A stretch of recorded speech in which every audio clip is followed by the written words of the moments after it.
بسم اللہ الرحمن الرحیم۔ السلام علیکم ورحمۃ اللہ وبرکاتہ۔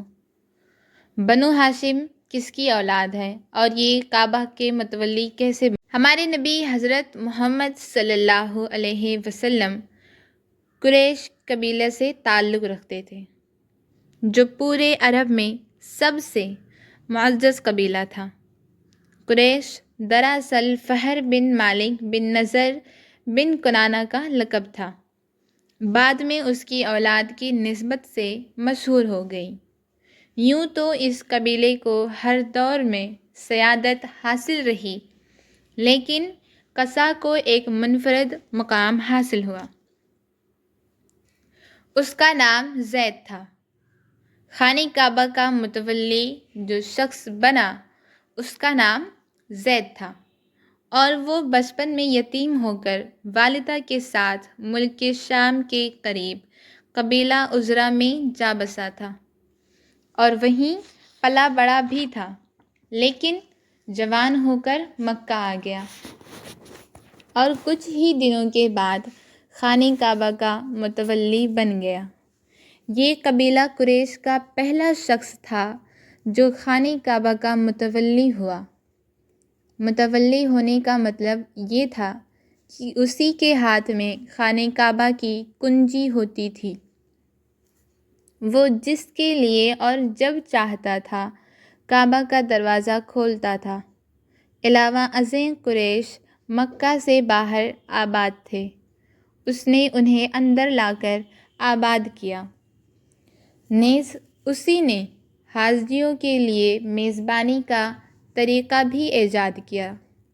وہ حج کے دنوں میں بڑے بڑے پیمانے پر کھانا تیار کرواتا اور چمڑے کے بڑے بڑے حوضوں میں کھجور، شہد یا کشمش سے میٹھا شربت بنواتا اور حاجیوں کو پیش کرتا۔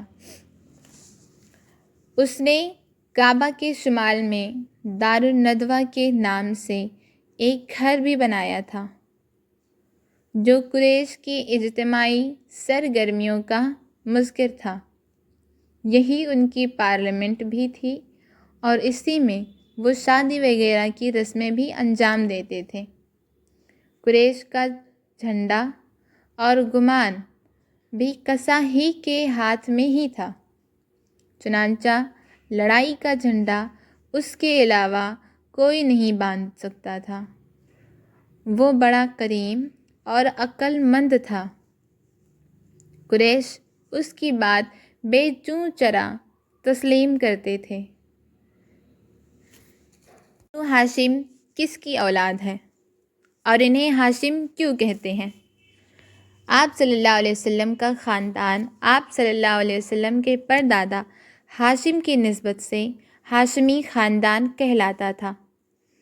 ان کو قصا کے مناسب میں سے حاجیوں کی میزبانی کا منصب حاصل ہوا، جو ان کے بعد ان کے بھائی مطلب کی طرف منتقل ہو گیا۔ کے بعد پھر ہاشم کی اولاد کو یہ منصب حاصل ہوا اور اسلام کی آمد تک انہی کے ہاتھ میں رہا۔ ہاشم اپنے زمانے کے سب سے عظیم انسان شمار ہوتے تھے۔ انہیں وادی بطحا کے سردار کہا جاتا تھا۔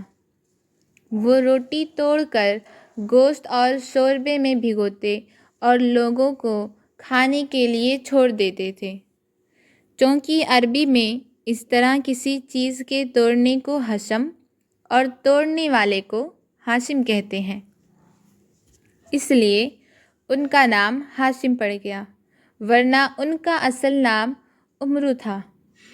قریش تجارت پیشہ تھے۔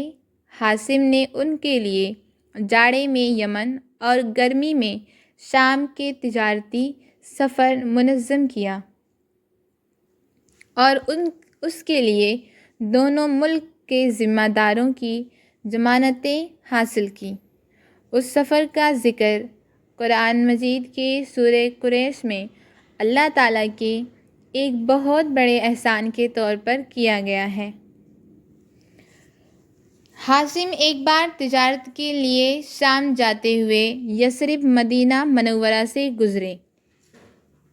تو وہاں بنو عدی بن نجار کی ایک خاتون سلمہ بنت عمرو سے شادی کر لی اور کچھ عرصہ ٹھہر کر ملک شام چلے گئے اور وہیں سرزمین فلسطین کے مشہور شہر غزہ میں انتقال کر گئے۔ ان کی روانگی کے وقت سلمہ حاملہ تھیں۔ بعد میں بچہ پیدا ہوا جس کے سر کے بالوں میں سفیدی تھی، اس لیے ان کا نام شیبہ رکھ دیا گیا۔ یہ بچہ مدینہ میں پرورش پاتا رہا، لیکن مکہ میں ہاشم کے بھائیوں اور خاندان کے دوسرے لوگوں کو اس کا علم نہ تھا۔ 8 برس کے بعد مطلب کو اس کا پتہ چلا تو وہ مدینہ جا کر اس کو اپنے ساتھ لے آئے۔